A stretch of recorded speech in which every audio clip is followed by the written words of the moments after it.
समुद्र मंथन क्यों हुआ था। जय श्री राम दोस्तों, स्वागत है आपका मेरे YouTube चैनल पर। आज फिर सुनते हैं एक और नई कहानी। हिंदू धर्म में बहुत सारे देवताओं और असुरों के युद्ध की कथाएं प्रचलित हैं, मगर सबसे ज़्यादा जिस कथा के बारे में लोग जानते हैं वह है समुद्र मंथन। और समुद्र मंथन पहला ऐसा काम था जिसे देवताओं और असुरों ने मिलकर किया था। इससे पहले असुरों को देवताओं से हमेशा लड़ते हुए ही देखा गया था। अधिकांश लोगों को यही पता है कि समुद्र मंथन पृथ्वी के निर्माण के लिए हुआ था, मगर विष्णु पुराण में समुद्र मंथन की कुछ और भी कथा छुपी हुई हैं। समुद्र मंथन का कारण था देवी लक्ष्मी की खोज।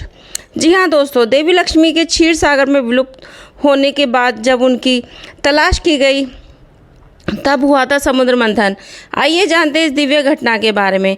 एक बार दुर्वासा ऋषि को विश्राम के दौरान उनके आश्रम में कुछ विद्याधरों ने दिव्य संतानक पुष्पों की माला अर्पित की थी और माला की सुगंध दूर दूर तक फैल रही थी। उसी समय उधर से गुजरते हुए अपने हाथी पर अरुण इंद्र ने ऋषि को प्रणाम करते हैं और दुर्वासा ने खुश होकर वह माला इंद्र को दे दी थी, पर इंद्र ने उपेक्षा पूर्वक उसे हाथी के गले में डाल दिया और पुष्पों की तेज गंध से गजराज ने परेशान होकर माला को तोड़ अपने पैरों से कुचल डाला। अपने उपहार का तिरस्कार होता देख दुर्वासा अत्यंत क्रोधित हो उठे और उन्होंने इंद्र को श्राप देते हुए कहा कि हे इंद्र, जिस वैभव का तुम्हें इतना अभिमान है वह खत्म हो जाएगा और उसके साथ ही तुम भी श्रीहीन हो जाओगे।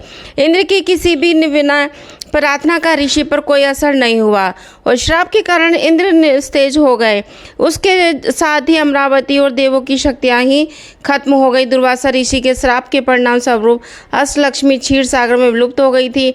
अपनी इस दशा से परेशान होकर भगवान इंद्र सभी देवताओं के साथ भगवान विष्णु के पास पहुंचे और उनसे इस समस्या का समाधान मांगा। तब विष्णु ने उन्हें दानवों की मदद से समुद्र मंथन करने की सलाह दी थी। दानवों को मनाने के लिए उन्होंने अमृत का लालच देने की सलाह भी दी थी।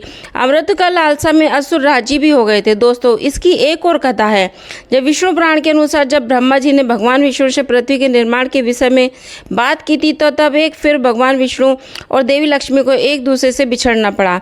उस वक्त देवी लक्ष्मी नाराज होकर क्षीर सागर की गहराइयों में समाहित हो गई थी और वहीं भगवान विष्णु पृथ्वी लोक को बसाने के बारे में विचार करने लगे। तब पृथ्वी के लगभग पूरे हिस्से में पानी ही पानी था। ऐसे में उसे बसाने के लिए बहुत सारी वस्तुओं की जरूरत थी और यह वस्तुएं क्षीर सागर में छुपे हुए थे। तब भगवान विष्णु ने तय किया कि वह समुद्र का मंथन कराएंगे, मगर इस मंथन के लिए न तो देवतागण तैयार थे और न ही वह इसे अकेले कर पाने में समर्थ थे। वहीं दूसरी तरफ देवी लक्ष्मी के रुष्ट होने से पूरे ब्रह्मांड में सभी देवता और असुर श्रीहीन हो गए थे। सभी चाहते थे कि देवी लक्ष्मी वापस आ जाएं। तब भगवान विष्णु ने देवताओं को श्री का लोभ और असुरों को अमृत का लोभ देकर समुद्र मंथन के लिए तैयार किया था।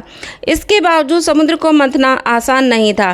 तब भगवान विष्णु ने अपनी माया से मंदार पर्वत को समुद्र के बीचों बीच ला खड़ा किया और इसके बाद मंदार पर्वत से समुद्र को मथने के लिए एक मजबूत रस्सी की जरूरत थी।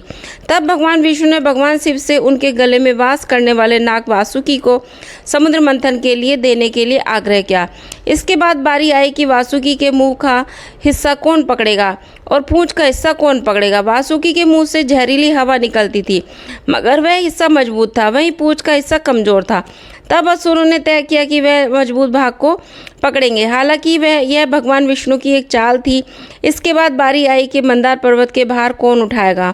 तब भगवान विष्णु ने कछुए का रूप धारण किया और अपनी पीठ पर मंदार पर्वत को रख लिया। तब कई वर्षों तक समुद्र मंथन का काम चलता रहा और तब जाकर सबसे पहले मंथन से हलाहल निकला। इसे भगवान शिव ने पी लिया। तब से ही उन्हें नीलकंठ भी कहा जाने लगा। इसके बाद कामधेनुगा, उच्चैश्रवा, घोड़ा, ऐरावत हाथी, कौस्तुभ, ब्रह्मणि, हीरा, कल्पवृक्ष, पेड़, ऐसे 13 रत्न निकले, जिससे सबसे आखिर में देवी लक्ष्मी समुद्र मंथन से निकली। जैसे ही देवी लक्ष्मी समुद्र से बाहर आई थी सभी देवताओं के गहने और धन वापस आ गए। तो ये थी समुद्र मंथन की कहानी। से आगे की आप सभी जानते हैं। Thanks for watching friends. आशा करती हूँ मेरी वीडियो आपको पसंद आई होगी, तो प्लीज़ वीडियो को लाइक करें। Bye bye, take care.